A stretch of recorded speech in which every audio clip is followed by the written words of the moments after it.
When was the last time you felt truly present in your decisions? Now, if you can't remember, then you may be operating in survival mode. And if you are, well, you are definitely not alone.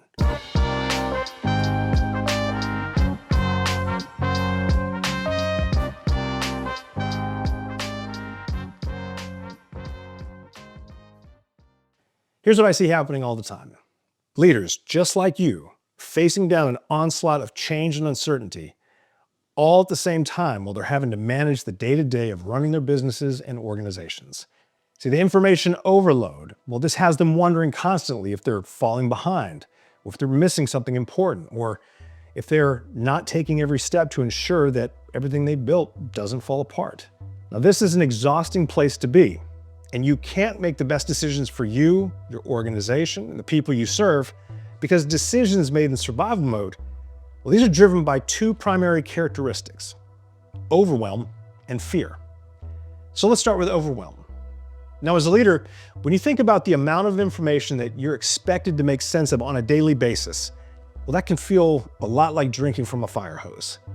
See, when this happens, it's easy to just default to business as usual, to just keep doing what it is that you've always done until the dust settles.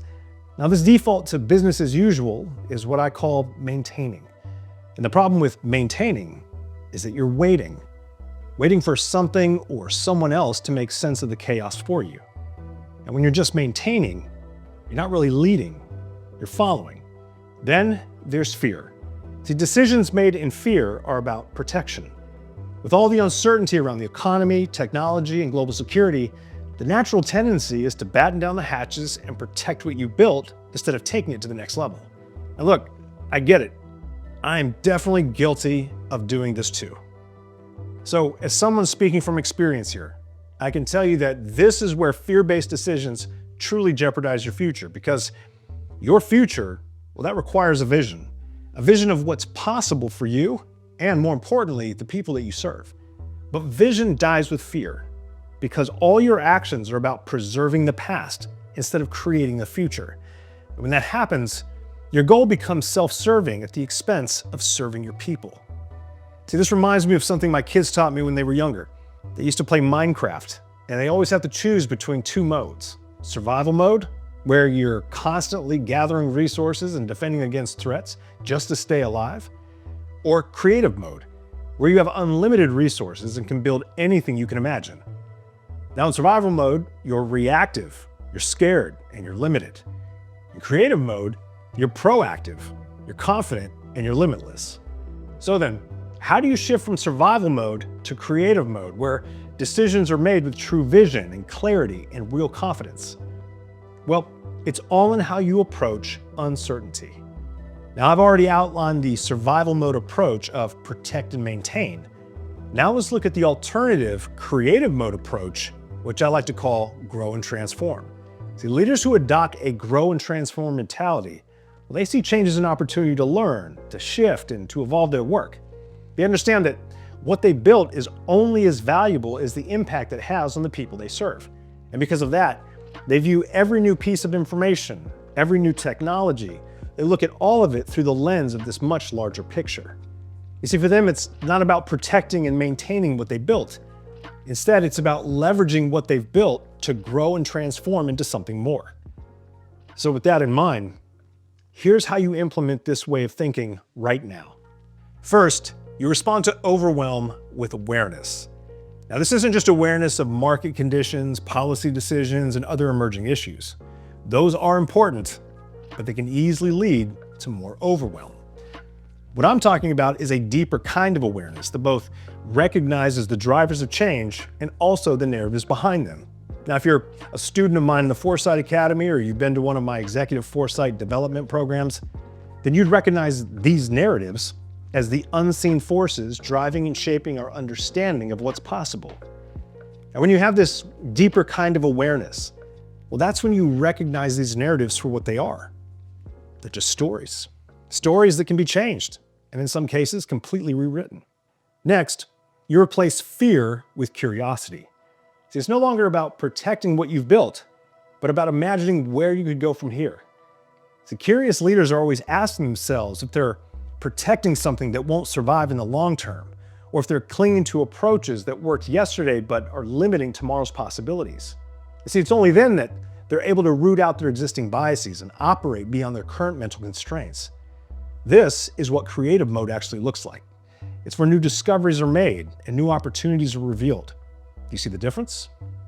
It's all in how you respond to fear and overwhelm.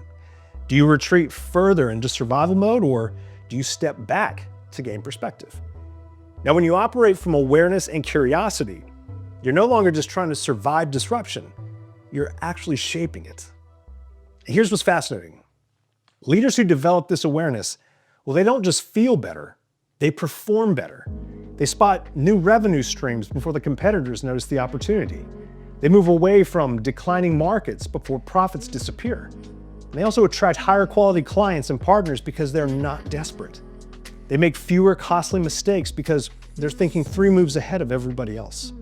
All that to say, awareness and curiosity aren't luxuries. They're a competitive advantage. So then, if you're ready to move from survival mode to creative mode, here's what I want you to do. First, take inventory of which category drives your decision-making. Is it protect and maintain, or is it grow and transform? Be honest about your recent decisions and where they fall. Next, identify one assumption about your industry's future that might be limiting your thinking, and ask yourself, what story am I telling myself about what's possible that may not be true? After that, look for alternative perspectives that challenge that story. Finally, stop making excuses and start taking action. Schedule regular time, it can be weekly or monthly, to step back from the daily operations and consider broader trends and possibilities. So there you have it, the path from survival mode to creative mode. When you shift from protecting what is to creating what's next, well, you're not just surviving the future, you're building it. Are you ready to make your next big move, but you just don't know where to start? For nearly 2 decades, I've been helping high-performing leaders just like you take ownership of their future, leverage their wisdom, and transition to a meaningful second act. Now, whether you're shifting careers, eyeing a new venture, or you're just itching for something more, our work together will help you get clear about your next chapter. It'll help you to redefine your contribution and map out a plan of action that ensures you're successful through every step of the journey. Now, in my work with transitioning U.S. special operators and senior level executives, I've developed a proven framework for reinvention that helps leaders transition with greater clarity and confidence into their most meaningful work yet. Now, if it worked for them, I'm confident it'll work for you too. So, if you're ready to take ownership of your future, if you're ready to leverage all the wisdom, the knowledge, and the experience that you've gained, and you're ready to transition to a more purposeful and meaningful second act, then let's talk. You can contact me directly through my site at newfuturist.com, or you can email me directly at jared@newfuturist.com with the subject line, Reinvent. I look forward to hearing from you and helping you create the future on your terms.